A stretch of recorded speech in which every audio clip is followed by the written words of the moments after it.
भोला जी के भगती के सचवा में खुद के ते ढलबे के ना। तो बोल बोल रे पतर की बाबा धाम चलबे की ना।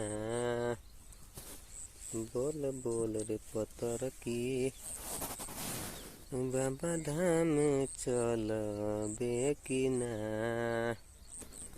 सभे जाला उहाँ लेके अपन दुखवा पर। बाबा सब कागिए के थाम देवेले प्यार।